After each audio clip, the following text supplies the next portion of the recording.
Hey, how you doing? It's the Civil Savage 76. How many of you think that America is a country or a corporation? I'm going to pose that question for you. Now, before I get started, I'm going to take a little dive into my personal history. I went to the University of Massachusetts, Boston.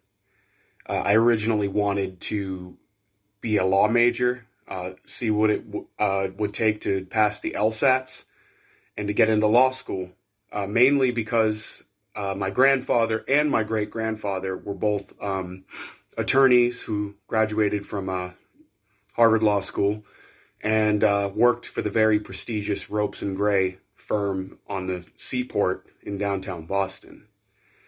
Now, wanting to originally aspire to that kind of a calling, I decided to do more investigating what it would mean to go to law school and to become a member of what is known as the bar.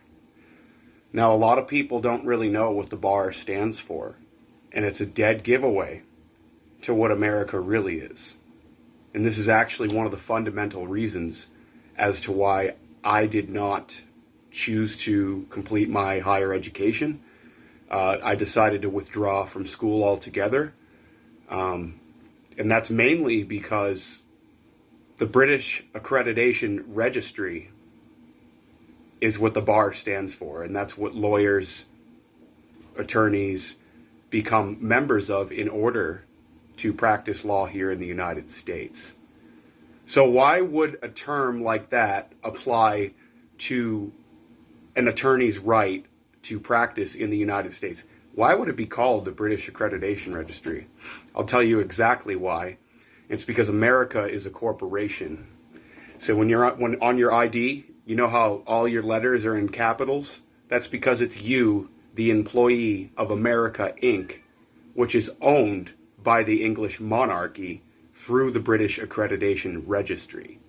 And this ties back into what I was speaking about in terms of the birth certificates, the lack thereof, for kids who are being trafficked by these global psychopaths. So next time you think that you're a free country, this is exactly what's being addressed right now in real time. Because you see this flag behind me, you notice it doesn't have any gold tassels on the side of it. You've ever seen those American flags with the gold tassels? You know what those gold tassels represent, don't you?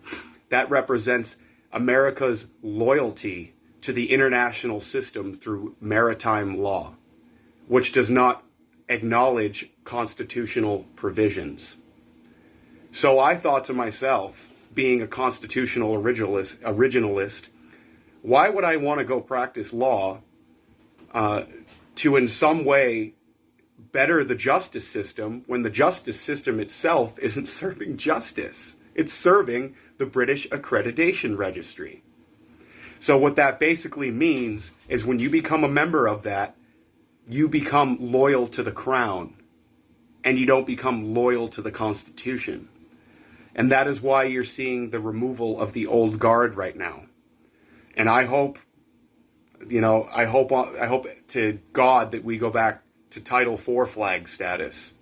So that flag behind me, that's a Title IV flag. It doesn't have the gold tassels on the side.